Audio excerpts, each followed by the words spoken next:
Dios en la naturaleza y en la revelación. Sermón predicado la noche del jueves 14 de junio de 1866 por Charles Haddon Spurgeon en el Tabernáculo Metropolitano, Newington, Londres, y publicado el jueves 8 de agosto de 1912. La ley de Jehová es perfecta, que convierte el alma. El testimonio de Jehová es fiel, que hace sabio al sencillo. Los mandamientos de Jehová son rectos, que alegran el corazón. El precepto de Jehová es puro, que alumbra los ojos. El temor de Jehová es limpio, que permanece para siempre. Los juicios de Jehová son verdad, todos justos. Salmo 19, del 7 al 9. Lo que tengo que decir esta noche será realmente una exposición de todo el Salmo. Seleccioné esos tres versículos únicamente por la conveniencia de contar con un texto breve. El Salmo comienza con una nota excelsa. Los cielos cuentan la gloria de Dios y el firmamento anuncia la obra de sus manos. Basta que la telilla de la incredulidad se desprenda de nuestros ojos para que veamos que el magnífico templo de la naturaleza, todas las cosas proclaman la grandeza y la gloria de Dios. Basta que el oído naturalmente sordo sea destapado para que sea capaz de oír voces misteriosas pero claramente inteligibles, que revelan que Dios está obrando todavía aquí en la providencia. Así como antiguamente obró en la creación. Opino que las personas que piensan que los cristianos no deben deleitarse con las maravillas y las bellezas del mundo natural difieren muy grandemente del salmista cuyas palabras estamos considerando. Un hombre realmente excelente, a quien todos nosotros estimamos muy altamente, declaró que cuando se encontraba navegando por el Rin, no miraba el paisaje porque deseaba que sus pensamientos estuvieran completamente absortos en las cosas espirituales. Yo no puedo condenar a ese buen hombre. Con todo pienso que puesto que estoy viviendo en la casa de mi padre, debo deleitarme en las obras de mi padre, y tendría que ser un raro tipo de hijo si pensara que es una señal de mi afecto por mi padre que no me importe mirar el jardín que él ha decorado o la casa que ha construido. A la vez que los exhorto sinceramente a tener una mentalidad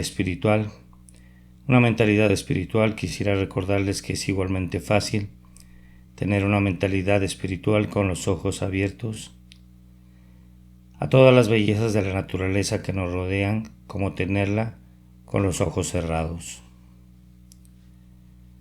Hay dos cosas en el Salmo sobre las cuales voy a hablarles. La primera es un paralelo propuesto y la segunda es una alabanza expresada. Primero, hay un paralelo propuesto. Este paralelo me fue sugerido cuando leía el comentario del obispo Horn sobre este salmo, y él confiesa, a su vez, su agradecimiento a un autor más antiguo por esa idea. El paralelo es este. David elogia primero la revelación de Dios en la naturaleza y luego elogia la revelación de Dios en su palabra, y pareciera implicar que hay una semejanza entre las dos revelaciones, que son de hecho dos libros de la misma revelación o dos partes de un mismo grandioso poema. Al leer los comentarios de David relativos a los cielos, podemos aplicarlos legítimamente a las Escrituras. Igual que los cielos, las Escrituras declaran la gloria de Dios, e igual que el firmamento muestran la obra de sus manos, solo que mientras el firmamento muestra la obra de las manos de Dios en la creación, la palabra de Dios muestra esa misma obra de sus manos en la redención, en esa nueva creación realizada por aquel que dice: «He aquí yo hago nuevas todas las cosas». Consideren primero la vasta extensión de los cielos. ¿Quién podría medir la gran cortina que Dios ha extendido como una tienda para morar en ella? ¿Quién conoce su altura o su anchura? ¿Dónde están los compases que pudieran describir ese portentoso círculo? Y las escrituras son justamente tan extensas como los cielos. Nadie ha abarcado todavía toda la verdad de la revelación divina. Conforme miramos las grandiosas doctrinas que destacan ante nosotros, como los altos montes, muy bien, haríamos en decir, altas son, no las podemos comprender. La longitud, la anchura, la profundidad y la altura de las escrituras sobrepasan la comprensión de los mortales, y aunque creemos en ellas sin fingimientos, y en ellas nos regocijamos devotamente, no está dentro del alcance de nuestros poderes comprenderlas plenamente. Hay personas que hablan como si conocieran el círculo íntegro de la verdad divina.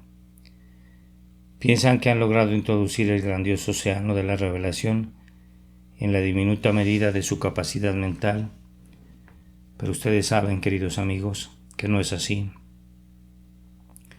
Nadie sería capaz jamás de sujetar a los cielos con su mano o de abarcar al firmamento con su palmo. Pero aun si pudiese hacerlo, todavía descubriría que la palabra de Dios en toda su portentosa inmensidad habría sido demasiado vasta para dejarse asir. Tenemos que sujetar firmemente cualquier cosa que hayamos aprendido de la verdad de Dios, pero tenemos que estar siempre preparados para aprender más. Decir en cuanto a mi Biblia que yo he alcanzado cada altura revelada por ella sería tan insensato como decir que he alcanzado el más sublime grado de vida espiritual posible.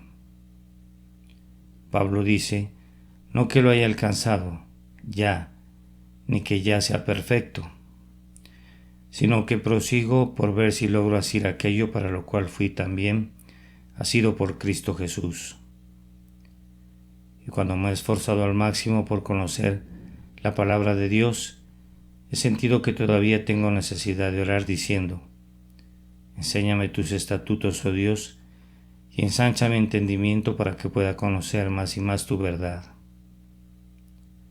Por su extensión, por su altura, por su brillo y por su gloria, las Escrituras son comparables a los cielos que declaran la gloria de Dios y al firmamento que muestra la obra de sus manos.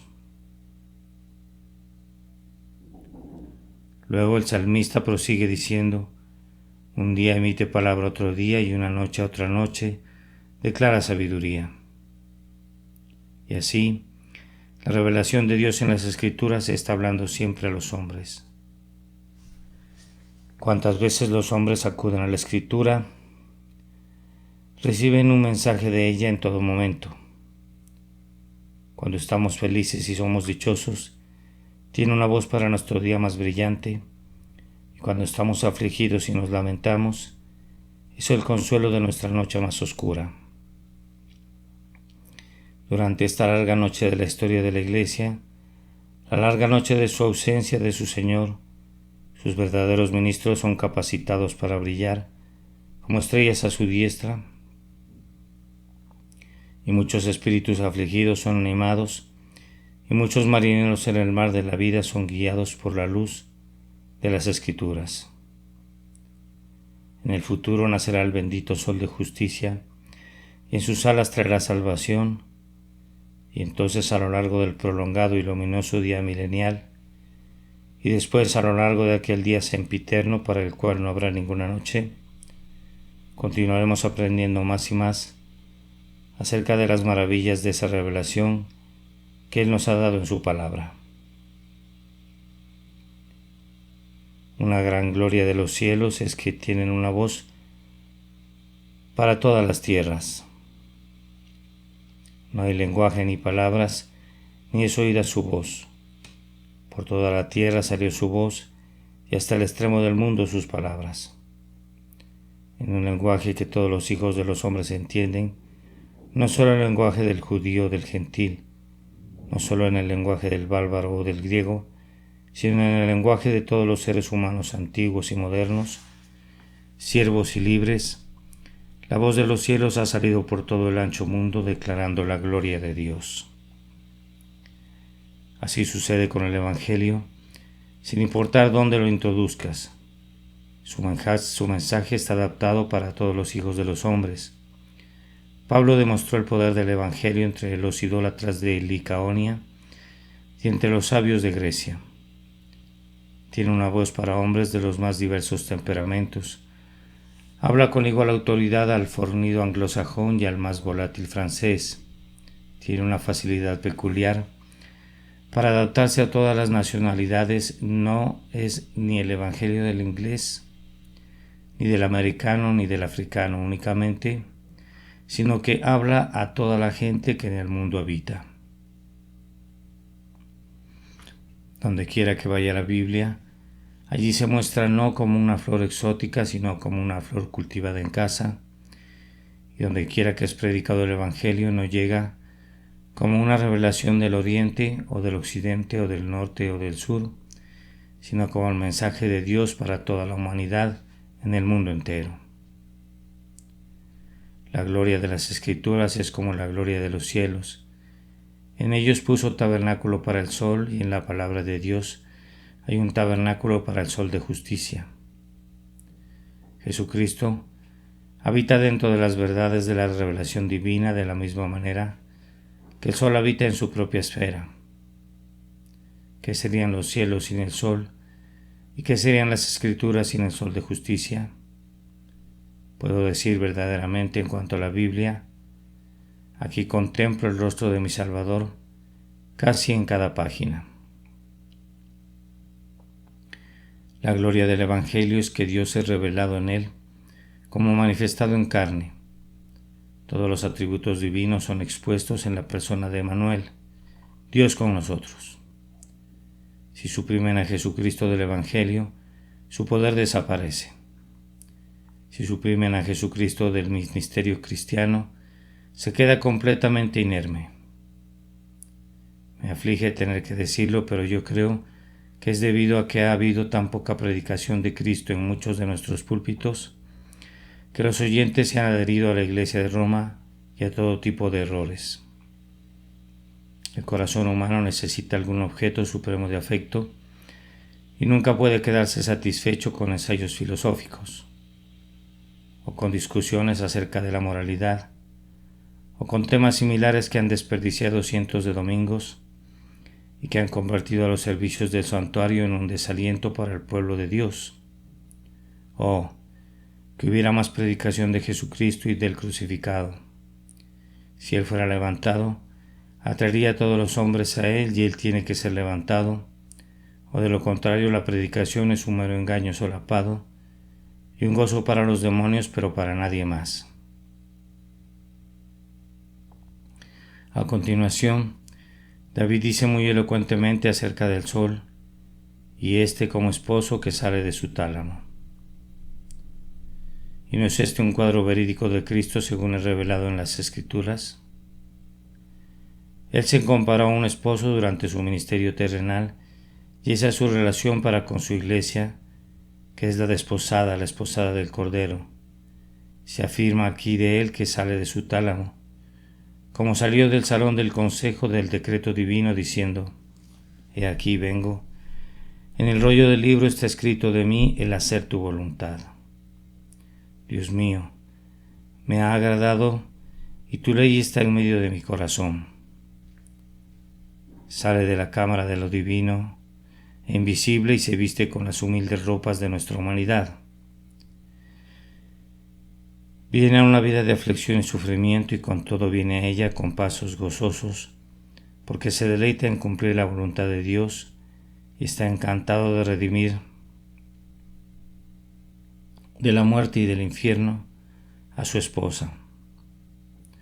Luego, más tarde, sale de la cámara en la que había ocultado las glorias de su deidad durante los 33 años de su estadía en la tierra, y ahora sale de su cámara continuamente cuando su evangelio es proclamado fielmente en el poder del Espíritu Santo. De cierto, este es un cuadro verídico de Cristo, según es revelado en las Escrituras, como esposo que sale de su tálamo. Es también un cuadro suyo como un paladín. Se alegra, cual gigante para recorrer el camino. Cual gigante, no como alguien débil que jadea y se esfuerza para mantenerse en la pista, sino como un hombre fuerte que se alegra porque sabe que llegará victorioso a la meta. Cuando hace su aparición en el Evangelio domingo tras domingo y semana tras semana, nuestro Señor Jesucristo no sale para ser derrotado. No sale como algunos de mis hermanos parecieran imaginar, necesitando las pruebas de su existencia y deidad. Ellos aportan, ni necesitando las apologías para su Evangelio que ellos elaboran, sino que sale para lograr sus propósitos sempiternos, para poder decirle a su Padre al final lo mismo que le dijo cuando estaba aquí en la tierra: he acabado la obra que me diste que hiciese. La voluntad de Jehová será en su mano prosperada. Verá el fruto de la aflicción de su alma y quedará satisfecho. Cual gigante que se alegra para correr el camino, está confiado que alcanzará la meta y que ganará el premio. Es una larga y dura carrera. Es una carrera en la que hay muchos competidores, pero cuando Jesús los mira a todos ellos, sabe que les ganará y que la corona de la victoria será seguramente suya. Yo espero que alguna pobre alma turbada reciba consuelo con el siguiente versículo del Salmo. De un extremo de los cielos es su salida y su curso hasta el término de ellos. La luz del sol abarca incluso las congeladas cavernas del gélido norte y derrama sus brillantes rayos de manera sumamente generosa. Sobre la franja del coral de la India y donde las soleadas fontanas del África hacen rodar su arena dorada. Lo mismo ocurre cuando Cristo aparece en su Evangelio. De un extremo de los cielos es su salida y su curso hasta el término de ellos. La luz de su Evangelio brilla sobre todos los rangos y sobre todas las clases y sobre todos los caracteres, ricos y pobres, estudiados e iletrados, y el tiempo vendrá cuando brille sobre el mundo entero, pues Jesús reinará doquiera que el sol recorra sus excesivas jornadas. Su reino se extiende de costa a costa, hasta que se disipen las fases de la luna. Luego el salmista agrega: y nada hay que se esconda de su calor. El calor del sol encuentra a la florecita escondida en el más oscuro rincón del bosque y sin duda ejerce una misteriosa influencia incluso en las profundidades del mar y en el fondo de las más recónditas minas. Y nada hay que se esconda de su calor, aunque muchas cosas se esconden de su luz. Lo mismo sucede con el Evangelio y con el amor de Cristo. Allí donde se encuentran algunos de ustedes esta noche, podrían imaginar que están ocultos del calor del amor del Salvador, pero ¿es acaso así? Ustedes oyen el Evangelio, ¿no es cierto? Eso es algo, pero ustedes dicen que necesitan encontrar al Cristo que tiene su tabernáculo en el Evangelio. Pero ese deseo suyo demuestra que no están escondidos del calor del amor del Salvador, pues ese anhelo es uno de los dones de su gracia. Si tú tienes algún quebrantamiento de corazón, alguna conciencia de culpa, alguna inclinación hacia el arrepentimiento, esa es la obra de Cristo a través de su siempre bendito Espíritu. La flor no sabe que no podría florecer sin el sol, pero es verdad. Tal vez piense que el sol tiene demasiados quehaceres vigilando sobre la vasta extensión del mar y de la tierra, y viendo sus rayos reflejados sobre el resplandeciente techo del palacio, para advertir a una pobre campanulita en una cañada o a una primavera escondida en un barco cubierto de musgo. Pero no es así. El sol proyecta sus rayos sobre todo y no es más pobre por hacerlo. Y lo mismo sucede con el amor de Cristo. Si tú sintieras, aunque solo fuera un anhelo de Él, eso sería una prueba de que no estás oculto al calor de su amor. Musita una y otra vez esta oración. Jesús, glorioso sol de justicia, brilla sobre mí y lléname de tu gracia. Del heliotropo se dice que vuelve su faz hacia el sol. Vuelve tú también tu rostro hacia Cristo. Yo he notado que las flores que crecen en aquella parte del jardín, que permanece un buen tiempo en la sombra, cuando pueden tratan siempre de girar hacia la luz del sol, y ustedes han notado probablemente que cuando ponen flores junto a sus ventanas en casa, siempre tratan de abrirse hacia el cristal. Busquen crecer hacia la luz, especialmente si son creyentes y sobre todo, busquen crecer hacia Cristo, quien es la luz del mundo, el sol de justicia. Traten de captar lo que más puedan sus rayos celestiales. Recuerden que el sol no desmerece por compartir muchos de sus rayos con las flores, y Jesucristo no perderá nada por darles el don de su gracia. El sol de justicia será justo tan brillante y glorioso como antes, es más, será todavía más glorioso conforme su gloria sea expuesta en ustedes. Entonces, yo quiero que consideren la palabra de Dios con gran reverencia y afecto, porque allí está montado un tabernáculo para Jesucristo. Si quieren aprender todo lo que puedan relativo a Jesucristo, tienen que estudiar diligentemente la palabra que lo revela a nosotros. Habiendo hablado sobre el paralelo propuesto, me dirijo ahora a nuestro segundo tema, que es la alabanza expresada. Les recuerdo de nuevo que estoy haciendo una exposición más bien que una predicación de un sermón, y cuestiono seriamente si no sería mejor que expusiéramos con más frecuencia la Escritura en vez de dar expresión a tantas de nuestras propias palabras y pensamientos. Hablando en este salmo sobre la palabra de Dios, David usa 6 expresiones diferentes para describirla, y a cada una le brinda un encomio especial con el objeto de recomendarla para nosotros. Como regla general, el impío conoce la Biblia únicamente por un nombre o dos, tal vez. La llaman la Biblia o las Escrituras, y eso es acaso todo lo que conocen acerca de ella. Pero un hombre que está muy familiarizado con sus contenidos tiene diversos nombres para ella.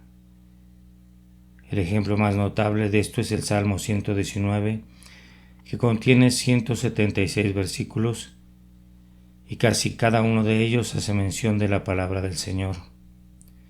Sería un provechoso ejercicio leer ese largo salmo de principio a fin cuidadosamente y notar todas las variaciones de expresión que el salmista usa en relación a las Escrituras, en la medida en que las conocía, pero para nuestro presente propósito bastará que limitemos nuestros pensamientos a las 6 descripciones y encomios que encontramos en el Salmo 19.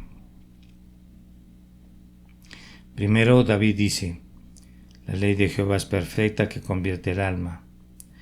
En la nota marginal tenemos la palabra doctrina, como otra traducción alternativa de la palabra ley, y sabemos que la expresión la ley de Jehová no está registrada al Decálogo.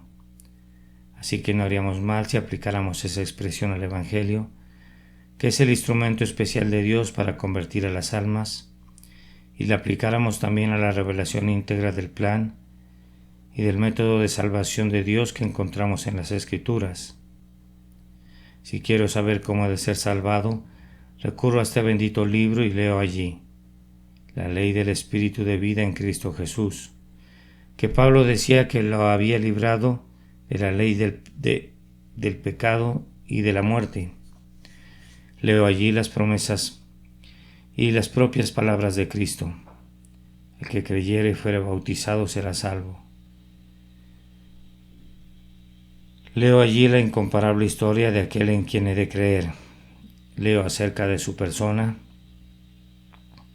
de su carácter, de su doctrina, de su sumisión, y esa ley de Jehová comienza a operar en mi corazón conforme la leo. No solo cambia mis acciones externas, sino que renueva mi mente, modifica todo el sentido y el propósito de mi vida, y en palabras de David, convierte mi alma. Los manantiales de mi ser, que una vez estuvieron envenenados por el pecado, son purificados por la gracia. Yo sé que ustedes han comprobado que eso es cierto, amados, y que por tanto ustedes aman esta ley de Jehová. Maishen dice que es la palabra de Dios y no nuestros comentarios acerca de ella, lo que salva a las almas, y yo he notado a menudo que en las conversiones no ha sido tanto la palabra del predicador la que ha sido bendecida como la propia palabra de Dios, aunque esta por supuesto es una regla para la cual hay excepciones, pues nuestro Señor Jesús mismo dijo en su grandiosa oración intercesora: mas no ruego solamente por estos, sino también por los que han de creer en mí por la palabra de ellos. No únicamente por medio de la propia palabra de Cristo, sino a través del testimonio veraz y fiel de sus siervos, y la palabra de los predicadores y de los maestros sinceros y creyentes sigue siendo bendecida para los oyentes y para los estudiantes. Sin embargo, la gran agencia convertidora es la palabra de Dios, pues la ley de Jehová es perfecta. En ella no hay nada que sobre y no hay nada que pudiese faltar. Es perfecta en todas sus operaciones sobre mi naturaleza, perfecta para inspirar mi vida entera y para encender el entusiasmo en mi alma, perfecta para iluminar mi entendimiento y para someter mi voluntad, y perfecta para todo lo que fuera necesario para la conversión de mi alma. A continuación dice David: el testimonio de Jehová es fiel, que hace sabio el sencillo. Yo entiendo que la palabra testimonio quiere decir la revelación de sí mismo que Dios nos ha dado en su palabra. Él da testimonio de su propia paternidad y de su adopción en su familia, de todos los que creen en su Hijo Jesucristo. Da testimonio de todos sus atributos según son revelados en la persona y obra de nuestro Señor Jesucristo. Da testimonio de su propio amor eterno y de su fidelidad a cada promesa que ha hecho a sus elegidos. Da testimonio de muchas cosas que no habríamos podido descubrir nunca a partir de la naturaleza, y todo su testimonio hace sabio al sencillo. Sobre el pórtico de una de las academias en Atenas se encontraba escrito: quien sea ignorante de la aritmética no puede entrar aquí. Pero sobre el pórtico de la palabra de Dios está inscrito: quien sea ignorante es aquí bienvenido. El testimonio de Jehová está lleno de divina sabiduría y con todo es expresado en un lenguaje tan claro que aun los niños pueden entenderlo. Así que los sencillos acuden a él para ser hechos sabios, y con frecuencia lo que está escondido para los sabios y prudentes les es revelado a los niños, porque así le agradó a Dios. Entonces, yo entiendo que la palabra de Dios antes que nada me enseña cómo puede ser convertida mi alma, y luego, habiendo sido convertida, acudo a este bendito libro con un propósito muy diferente. No lo hago para descubrir cómo he de ser salvo, sino para aprender más cosas relacionadas con el Dios que me ha salvado, y conforme leo su testimonio relacionado consigo mismo, hace que sea sabia mi alma sencilla. Habiendo avanzado hasta este punto, necesito algo más, y David a continuación dice: los mandamientos de Jehová son rectos, que alegran el corazón. Esta palabra mandamiento, según la entiendo, se refiere a las ordenanzas del decreto del Señor, a los mandatos y edictos del Rey y también a sus promesas, que son una transcripción de sus decretos. David dice que los mandamientos de Jehová son rectos. Por supuesto que lo son, ya que son sus estatutos y que hacen que el corazón se alegre, y nosotros podemos confirmar esa declaración en nuestra propia experiencia. Yo he confesado a menudo que cuando mi espíritu se deprime nada podría sustentarlo, excepto la buena y anticuada propia experiencia. Yo he confesado a menudo que son sus estatutos y que hacen que el corazón se alegre. Y nosotros podemos confirmar esa declaración en nuestra propia experiencia. Yo he confesado a menudo que cuando mi espíritu se deprime, nada podría sustentarlo excepto la buena y anticuada doctrina calvinista. Si no están hambrientos, podrían contentarse con la porción puesta ante ustedes por la moderada escuela de predicadores y podrían disfrutarla cuando hay buen clima. Pero cuando las tormentas de la tribulación aúllan en torno suyo, cuando están conscientes de una gran necesidad de alimento que satisfaga el alma, entonces yo creo ciertamente que la vieja doctrina de Agustín, que es la doctrina del apóstol Pablo, y de su Señor y Maestro Jesucristo es la única porción que su corazón puede disfrutar con regocijo. Cuán dulces en un apóstol Pablo y de su Señor y Maestro Jesucristo. Es la única porción que su corazón puede disfrutar con regocijo. Cuán dulce es en un apóstol Pablo y en un momento así apoyarse por completo en los eternos propósitos de Dios en Cristo Jesús. Saber que la propia vocación y la elección son firmes. Saber que a los que aman a Dios todas las cosas les ayudan a bien. Esto es a los que conforme a su propósito son llamados. Eso es ciertamente un banquete de manjares suculentos, banquete de vinos refinados, de gruesos tuétanos y de vinos purificados. La madre del rey Lemuel dijo: dad sidra al desfallecido y el vino a los de amargo ánimo.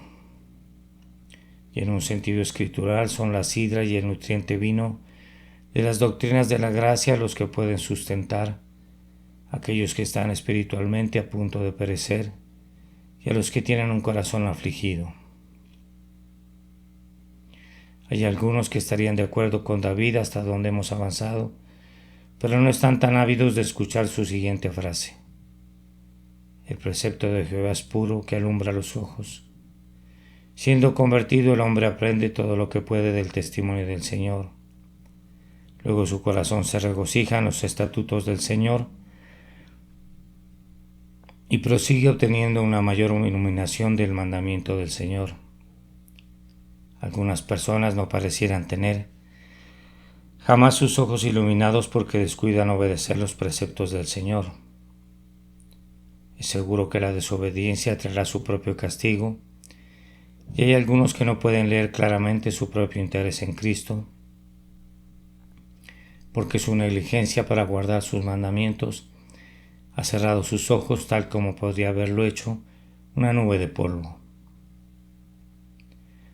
Hay una gran recompensa para quienes obedecen sus preceptos, y aunque somos salvados por gracia y por nuestras obras, con todo en la economía de la gracia hay ciertas recompensas que solo son otorgadas a quienes guardan diligentemente los mandamientos del Rey. Dichosos son aquellos que, como Caleb, siguen al Señor plenamente. Ciertamente estarán entre las almas vírgenes que en el monte Sión celestial siguen al Cordero por donde quiera que va. Enseguida David menciona un asunto muy práctico. El temor de Jehová es limpio, que permanece para siempre. Algunos tipos de temor son todo menos limpios. El temor del hombre ha sido una vil trampa en la que muchos han sido capturados por el diablo. La concesión es muy popular hoy en día, pero la Biblia es un libro que no hace concesiones, y el temor de Jehová es un principio que no hace concesiones en absoluto. Si este bendito temor permea completamente nuestras almas, no lo perderemos nunca, pues David dice verídicamente que permanece para siempre. Si hay alguna vez un hombre que realmente estuvo muerto y enterrado y fue resucitado con Cristo, no hay ningún miedo de que experimente jamás un proceso de regresión, como sería estar muerto con Cristo y luego vivir de nuevo para el mundo. Hay algunos principios que solo son poderosos por un tiempo, pero el principio de la gracia que produce el temor del Señor ejerce una permanente influencia sobre cualquiera en quien el Espíritu Santo lo obre y no hay ninguna posibilidad de que el amor del mundo o el temor del hombre lo eche fuera. Que ese clemente Espíritu obre este santo temor en cada uno de nosotros. Luego, por último, David dice: los juicios de Jehová son verdad, todos justos. Siempre que pienso en los juicios de Jehová en los tiempos antiguos, considero que siempre son juicios justos.